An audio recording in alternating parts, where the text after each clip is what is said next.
Me 32 female, child-free, but my husband 35 male, once had child even though he had known for years. Okay, I'm child-free but I have kids, actually 2 amazing step-kids, Scott 11 years old and Vinny 15 years old. I met their father Billy from a shared friend. I kept seeing Billy at social events, same circle of friends. We found we had a lot in common and we became friends before we started dating. Actually, I was hesitant about the idea of dating Billy because he was divorced and had kids. I was child-free, but he convinced me to take it slowly and see how it progressed. I told him that I never wanted to be a mother, nor will I be a mom in any future, and I would never replace their mom. He seemed to be okay with it, so we dated for nearly 2 years. I found his kids sweet since they still lived with their mom. Then we got married, and unfortunately, their mom fell terminally ill and passed away 8 months after diagnosis. Scott and Vinny moved in with us. They were 7 and 11 years old when their mom died. It was hard, especially with grief-stricken children. I'm not proud to say that I considered leaving Billy a few times.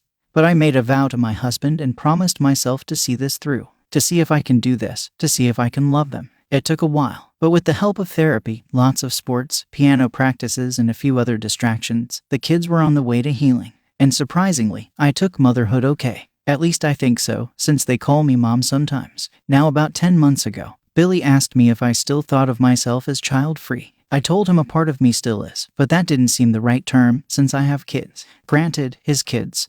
But I was raising them with Billy. I was watching them grow into amazing people. After that, he asked me if I wanted a kid of my own. I told him, no, that hasn't changed. I never wanted to be a mother even though I am. I asked him what this questioning was all about. The next thing took me entirely by surprise. Billy told me he wanted to have a kid with me. I gently made it clear to him that that wasn't possible. Then he responded by telling me this might be a deal breaker. I was shocked and couldn't stay calm, and we ended up having a loud argument after that. The next few days after the conversation, I walked like a zombie, terrified that our marriage might end abruptly. I tried to talk to my husband a few times and he told me, give me time and space to accept it and I'll tell you about my decisions later or any variation thereof.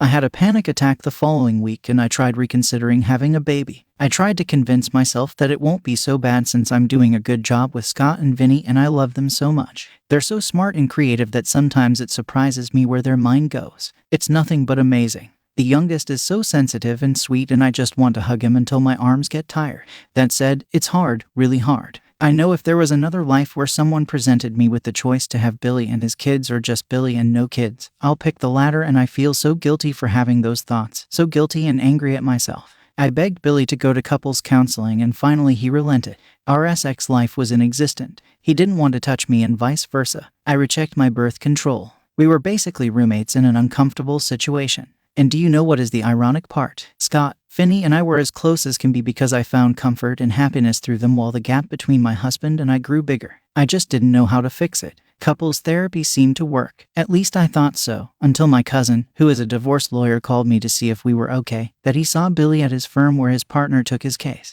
I couldn't say a coherent word. He tried to console me while I cried, but I ended up hanging up and calling my husband. And you know what he said? I was covering my bases. I was furious, so furious that I wanted to break his things, but I held myself back. I was seeing red. Months of being withheld affection. Months of thinking it was all my fault for being so uncompromising.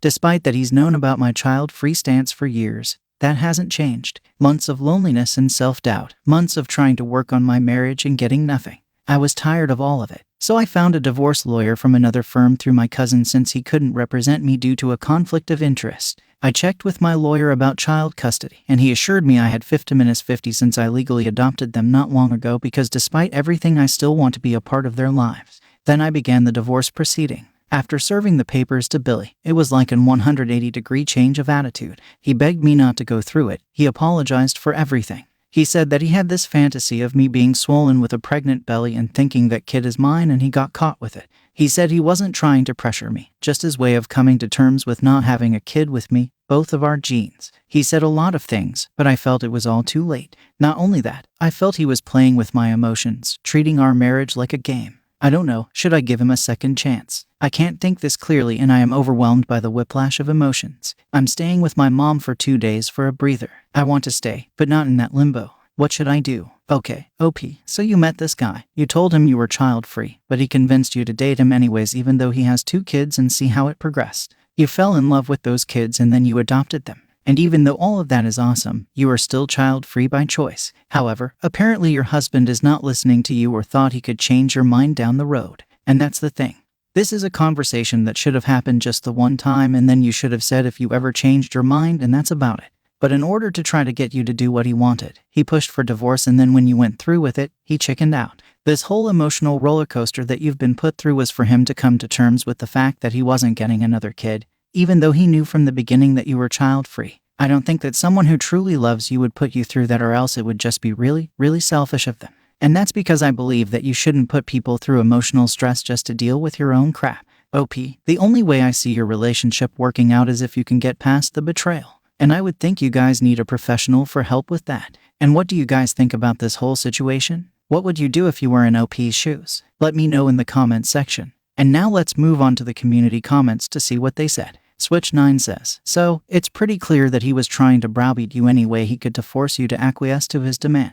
Calls it a deal breaker, demands space, goes to counseling. Understandable so far, but here's where it gets manipulative. Withholds sex and intimacy, refuses to talk, lets relationship deteriorate, and goes to see a lawyer at your cousin's firm, so it would definitely get back to you. He's been torturing you, hoping that being miserable and in fear of losing him would be enough to force you to cave and give in to motherhood, something he's known all along you don't want. Now he's backpedaling hard because he didn't think you'd throw in the towel yourself. He was just trying to play a game of chicken. Doesn't sound like a guy you should stay with, in my opinion. And OP responds, he's not devious, more oblivious of someone's feelings. I wish he was cruel, so it would be easier to leave. I don't know, I could be wrong. It all came out of the blue. He gave me no indication or any hint of desire wanting another kid. In fact, he said after divorce he never wanted more, which is why I dated him in the first place. We were on the same page. I just wish he told me long before all this mess. Lost my cookie 90 says no. He went knowingly to your cousin's office knowing you would receive a heads up. Go through with the divorce and continue being an awesome child-free adoptive mom. And OP responds, he did know where my cousin worked and what kind of firm it was. I was the one who gave Billy's friend their information because she was thinking of divorce after Billy asked me if I knew any lawyer to help her. That was a year ago. When we were dating, my cousin was at my wedding and they met long before that. It's pretty safe to say my husband knew it. That's why I was so furious. Probably good advice says, if you think you want to give it another shot, marriage and individual counseling. Maybe the divorce papers were enough to give him a reality check. Either way, you both need professional help to get over this. At the very least, it'll help you get over the divorce if it becomes clear that you and he can't get past this. Additional information from OP's comments. I can't stay with my mom for longer than 2 days. I can't leave the kids alone for a long time. They're coming back from camp soon and I'm the one who takes care of them during the day while Billy cares for them at night due to work. That said, I'm currently looking for an apartment within my price range because I need time to process this and I can't think right if I live with my husband. I need to be rational with this and not let my fear of living without Billy overrule me. I hope I'll pick the right choice in the future. Also, in case you're wondering, I'm not giving up my kids. Never. I know that I have a choice. I choose them because they didn't do anything to me. They didn't choose me to be a mom, but had me anyway. I don't want them to lose another mom and I never resented them even though I daydream of a life without them, hence the guilt. It's different now. I love them. I hope they choose me to share their lives if I divorce their father. I'm scared they'll resent me for going through with this. I'm not going to say anything to them because nothing has been decided. Update. It's been almost 3 months since my post and I have great news. We're still married. I'm pregnant. Yeah, just kidding. Actually, we're getting divorced instead. By the way, heads up, this will be long. So after I posted, I went back home from mom's and I tried to act normal for the kids. My marriage might be a mess, but it didn't have anything to do with them and I didn't want to disrupt their routines. A few weeks later, I sublet a place from a friend who decided to travel for a few months. The sublet helped me a lot mentally and emotionally. I stayed there most of the night to sleep after work while the day was spent mostly with our children and life. It was sort of an escape, although it was lonely. Billy conceded to the sublet, but he didn't have the choice to refuse either because I think he realized he had overstepped. His behavior did change after I accepted and began divorce proceedings. He was saying, asking, and doing the right things, respecting me more than before, giving me space at the right moment, and being there when I needed it. It was as if he linked to my thoughts and catered to them while ignoring his. I knew he was doing those things because he felt guilty or he was afraid to lose me, although this behavior wasn't the reason that convinced me to work on our marriage. First, I love him, and I love our kids. I love our lives together, our house, and everything that entailed. Second, this was the first real strain of our marriage, not the second or the third strike. Sure, we had problems before, but it was mostly minor, so I decided to give him a second chance with the idea of divorce still alive and just paused to see if we could resolve this particular dilemma. We did many different couples counseling, mostly because we were changing therapists and counselors since most of the ones we encountered were biased. We could tell most of them were on my side, except one who was on his. I knew we needed a neutral party because it was about a partnership and not assigning blame. It took us a while to find one and a rather expensive one, but this counselor was worth it. In our session, we hashed our thoughts out in the open. Mine was easier to broadcast because I had a list written down. Things I thought were worth asking since some of you pointed out some interesting theories about Billy having a pregnancy fetish which never occurred to me. It gave me dismay. I even had nightmares about it. Thankfully, when I asked him about it during the session, he was horrified and sort of grossed out. He didn't even think that fetish even existed. He explained that it wasn't like that he wanted to have a part of me and a part of him together. He wanted to see our child grow up to see if he or she would be curious, inquisitive, mischievous, and so on. Billy had this image of the child growing up to be a scientist like me with my physical features and personality. But he was just playing with an idea. He didn't really care what the child would be as long as he or she was happy. He wanted a symbol of our love where it could be seen, interacted with, felt, touched, and nurtured. A child was that symbol for him. It was a lovely idea, but it was an idea I wasn't getting on board with and said as much to Billy. I said I never wanted a child because I never felt any kind of desire to become a mother. There was no longing or deep ache that it would hurt me not to have a child. I told him that bringing a child into a world while his or her mother didn't want to have him or her was unfair to the child, and that there was a real and high possibility that I wouldn't love her or him if I compromised. Billy couldn't believe me since I fell in love with his kids. I told him that while I loved them, it was because I had to learn how. It wasn't instinctive or biologically driven. I gave up too much of my autonomy for him and his kids. I gave up my dream of traveling. And I gave up my hobbies and nearly all my friends because I was so busy managing my job, our kids, errands, and responsibilities that I didn't even have time for myself. I gave up my freedom and privacy. Our sex life was often disrupted because we were too tired or exhausted or our kids were knocking at our bedroom door for something. I told them having a baby was different because it meant giving up my identity. The only thing that was left of me, the only thing I could keep, and if I compromised, it wouldn't be me anymore. I was nearly 100% sure I would come to resent my own child for that fact only. I told him when he mentioned his deal breaker. It made me feel like he didn't care about my feelings after I told him many times that I never wanted to have one. The way that Billy went about it, asking for space without talking and then going to my cousin's firm that works divorces, felt manipulative. Billy admitted he did go to my cousin's firm knowing that it would get back to me.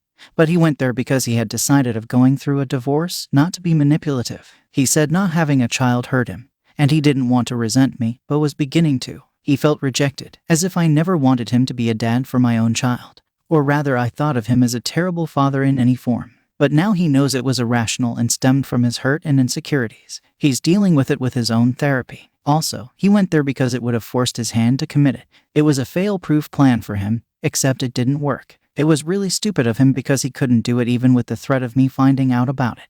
Not devious, just incredibly stupid. I was heartbroken when he told me this. I just don't know which is worse, since it hurts to find out Billy's reaction after our conversation about kids was to go to a divorce lawyer with the intention of going through divorce without talking to me first. I think a small part of me would have preferred devious because it meant he didn't give me up right away. Despite our sessions, Billy didn't seem to understand why I didn't want to have a kid. He said that it was instinctual, that it's deep down in our biology to have one or two, and he found it a strange concept of living in a childless world. He just didn't get it, and then he hits me with this bombshell. When we were dating, he said he was okay with me being child-free because he honestly thought he didn't want more after his first divorce, but he didn't actually believe me. He thought that I eventually would change my mind and worried instead about the when, but decided we'll deal with that later. Then when our kids moved in after their bio mom's death, he saw how good I was with them and he couldn't help but imagine having another child, this time with me. He said he kept hoping for any sign, any glimmer that I shared his feeling. He waited for years for me to talk about reconsidering my stance on kids until he couldn't, and that's where the trouble began. After that session, I felt defeated. I don't know how to explain it. It was like a huge part of me went blue screen of death until it rebooted in safe mode. I was on autopilot, interacting with the world because I had to, while another part of me wanted just to hide away forever. My counselor was the one who noticed it after a few sessions and asked me for another one, just by myself, so I went there alone. My counselor said that he was worried for me because he saw clear signs of depression, and that wasn't good if I didn't let anyone know about it. He was afraid that I wasn't dealing with it, and then he asked me a few questions in hypothetical scenarios that made me realize we weren't compatible anymore, and while it might hurt to realize, it didn't mean that it was going to hurt forever. I sort of broke down after that, cried for a long time until the tissues ran out, and then my counselor had her receptionist drive me home because honestly, I was a wreck. I didn't go to my place. I asked her to drop me home to talk to Billy. I asked him if we didn't have another child, could he see me in his life at any point in the future without resentment and bitterness? I told him to really think about it. I think he didn't want to admit it. I think he was like me. He didn't want to give us up because we love each other too much, and for a time, we were happy. We were really happy. Until we weren't. Divorce was back on the table, and this time, we go through it without struggle or fight. We agreed on 50-50 custody and splitting our material possessions and financial matters in half except for a few personal things. We decided to sell our house, and I'm looking for a permanent apartment, and Billy is also looking near the boys' school. Everything seems to be rather anticlimactic. We're afraid to tell the kids about the divorce. I think it will be the hardest thing we might ever do together, next to telling Scott his mom wasn't coming back. I'm scared Scott and Vinny wouldn't want me anymore to be their mom, and I'm hoping so hard that it won't be the case. Billy assures me that won't happen, but he can't know that for sure, and sometimes I get angry at him for putting me through this situation, or I get angry at myself for being child-free. I get angry a lot. I'm thinking of taking a sabbatical soon. I know I have a long way to go and the divorce hasn't been finalized yet. I'm hoping everything will be okay after that. Thanks for the advice. Well, it's not a happy update, but it is a positive one. And OP, I'm sure the kids won't, banish you or anything like that. Now, regarding your shopping around for therapists because they were all biased towards you, that wasn't because they were looking for somebody to blame, but that was because of accountability and taking responsibility. And this was all Billy.